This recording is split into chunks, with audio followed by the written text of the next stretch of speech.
Nous allons maintenant parler de tests d'hypothèse. Il va arriver souvent en contexte d'industrie qu'on va vérifier si la production satisfait certaines normes. La plupart du temps, on va vouloir vérifier que la production est bien égale à une certaine mesure. Parfois, par contre, on va juste seulement vouloir vérifier qu'elle est d'au moins une certaine mesure ou au plus d'une certaine mesure. À ce moment-là, on va vouloir faire un test qui s'appelle le test d'hypothèse. Donc, on va vérifier si c'est statistiquement plausible que la production soit réellement de la grosseur désirée. Donc, en faisant un test d'hypothèse pour une moyenne, on a plusieurs étapes à faire pour s'assurer que les tests sont faits de manière scientifique. Nous allons les passer des étapes une par une, puis je vais mettre disponible sur Léa une feuille qui résume ces étapes-là. Donc, quand on fait un test d'hypothèse, on va essayer de vérifier des hypothèses, mais on peut pas être sûr d'avoir raison à 100%. Donc, il y a 4 cas qui peuvent se passer. Donc, premièrement, on sait que c'est possible que la valeur cible soit vraiment atteinte par la population visée, puis c'est possible qu'elle ne soit pas atteinte. Et nous, quand on fait notre test, c'est possible qu'on conclue qu'elle est atteinte, puis c'est possible qu'on conclue qu'elle soit fausse aussi. Donc là, on a 4 cas de figure, soit que H0 est vrai, puis que je conclus que H0 est vrai. Je suis content dans ce cas-là, mon test m'a donné le bon résultat. Soit que je conclus que H1 est faux, que H0 est faux, donc H1 est vrai, puis que je conclus que H0 est faux. Et donc, dans ce cas-là, je vais être contente aussi parce que j'ai conclu la vérité. Dans les deux autres cas, malheureusement, je n'arrive pas à la vérité. Donc, je vais conclure que H0 est fausse alors qu'elle est vraie. C'est un peu triste. On va appeler ça l'erreur alpha. Et je peux conclure qu'H0 est vrai alors qu'elle est fausse. Et dans ce cas-là, je vais appeler ça l'erreur bêta. L'erreur bêta, on n'a aucun contrôle dessus parce que je ne sais pas si la valeur cible n'est pas atteinte, quelle est la valeur. Admettons que ma valeur cible, c'est 120, puis que j'atteins 121. Ben, c'est très proche, puis il y a beaucoup de chances que je me trompe.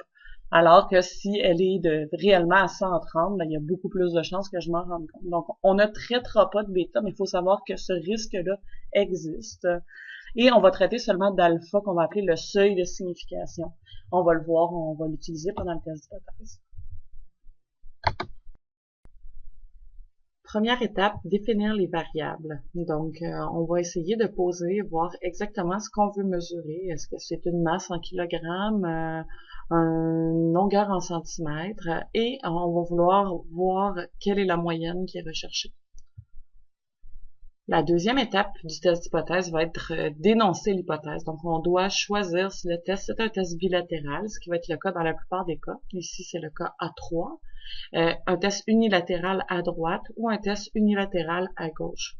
On prendra pas beaucoup de temps pour différencier le test unilatéral à droite du test unilatéral à gauche. Bon, nous, ce qui va surtout nous intéresser dans notre cas, c'est les cas où les moyennes sont égales ou pas égales. On passe à l'étape 3 où on veut fixer le seuil de signification, un peu comme dans le cas où on essayait de calculer un intervalle de confiance. On va vouloir fixer l'erreur qu'on trouve acceptable dans le cas de ce test-là. Donc, c'est l'étape 3 qui est assez simple à produire habituellement. Et on passe à l'étape 4 où on veut vérifier les conditions d'utilisation et on va déterminer la distribution. Donc, en fait, dans notre cas, ce qu'on va vouloir vérifier, c'est si on a plus de 30 éléments, parce que c'est ce qui permet que la distribution échantillonnale se colle sur une loi normale. Si la taille échantillonnale est plus petite que 30, on va demander qu'elle suive une loi normale. Habituellement, en contexte d'industrie, c'est difficile à vérifier. Donc, on va essayer d'avoir des tailles échantillonnales plus grandes que 30. Ensuite, on va essayer de faire une étape où on veut établir une règle de décision. Donc, en fait, on va décider de combien d'écarts types la donnée que j'ai doit être éloignée de ma moyenne pour que je rejette le fait que les moyennes sont égales. Ensuite, dans l'étape 6, ben, on va centrer notre donnée. Donc, on va effectuer les calculs nécessaires. Ici, il s'agit de prendre la moyenne échantillonnale qu'on a obtenue, de soustraire la valeur cible, puis diviser par l'écart type de distribution échantillonnale. Pour calculer S(x)bar, on se rappelle qu'on prend S, l'écart type échantillonnal, puis qu'on le divise par la racine de N, où N est la taille échantillonnale. Donc, ça va nous donner une donnée, puis c'est cette donnée-là qu'on doit mettre dans la règle de décision. Puis ensuite, il faut prendre la décision. Nous allons faire ensemble un exemple. Donc, je veux faire un exemple. Donc, dans l'exemple que j'ai ici, j'ai mesuré des tiges qui proviennent d'une usine de Longueuil. Donc, je veux vérifier si les longueurs de ces tiges-là mesurent 120 cm ou pas, avec un niveau de confiance de 99%. Donc, je dois suivre les étapes du test d'hypothèse. Première étape, on me dit que je dois poser mes variables. Donc ici, ce qui nous intéresse, c'est la longueur des tiges dans l'usine de Longueuil. Donc, je l'ai marqué ici. Et la moyenne qui m'intéresse, c'est la moyenne de la longueur des tiges. Donc, X-bar, ça va être la moyenne échantillonnale. Puis, je pourrais aussi poser mieux la moyenne de la population des tiges. Mon objectif, c'est de vérifier si la population, c'est statistiquement probable que la population ait une moyenne de 120 cm. Je passe donc à l'étape 2. L'étape 2, ça consiste à poser mon test d'hypothèse. Donc, je dois savoir qu'est-ce qui ferait que je serais satisfaite, puis qu'est-ce qui ferait que je ne serais pas satisfaite. Donc, qu'est-ce qui va me satisfaire? C'est que les tiges mesurent 120 cm en moyenne, donc la moyenne de la population nue soit égale à 120 cm. Et qu'est-ce qui ne me satisferait pas, c'est que ça ne mesure pas 120 cm. Donc, je vais regarder qu'est-ce qui est le plus statistiquement probable. Est-ce que c'est que la moyenne de la population soit 120 cm ou que ça ne soit pas 120 cm.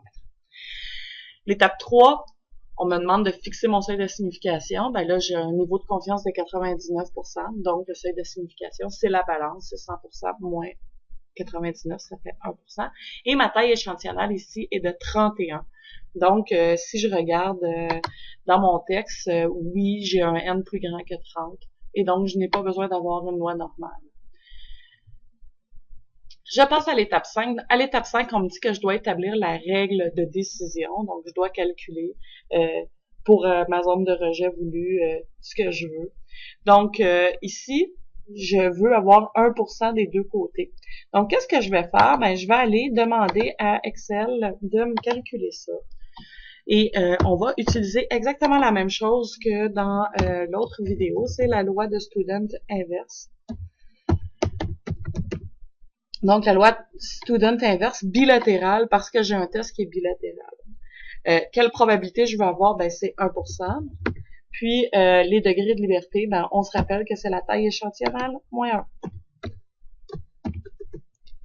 Donc, ma loi de Student me dit qu'à ce moment-là, je devrais avoir une règle de décision qui me dit que si je suis entre moins 2.74 et 2.74, ben, je peux accepter la donnée.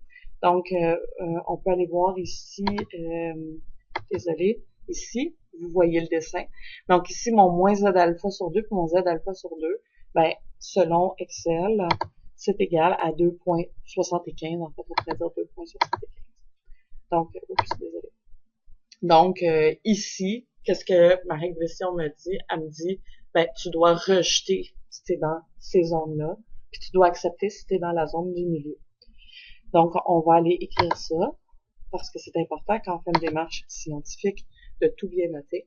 Donc, ma règle de décision, elle me dit, on accepte l'hypothèse H0 si ma valeur se trouve entre moins 2.75 et 2.75. L'étape 6 maintenant, ben, j'ai juste à aller voir ici, je dois effectuer le calcul nécessaire, donc je vais avoir besoin de calculer ma moyenne. Donc, je vais utiliser ici le petit tableau que j'avais fait. Donc, la moyenne de l'échantillon, dans l'usine de Longueuil, est égale à quoi? Je tape égale moyenne. Et puis là, je vais aller chercher mes données pour bien le calculer.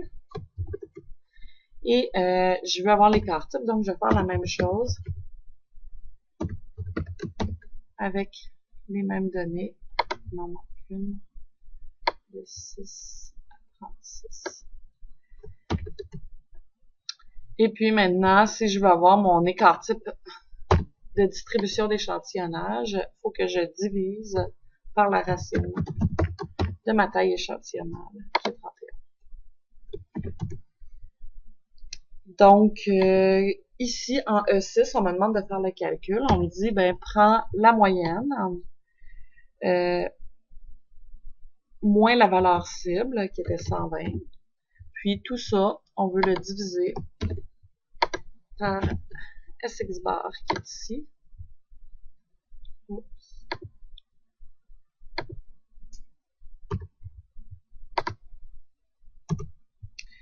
Ça me donne 0.71.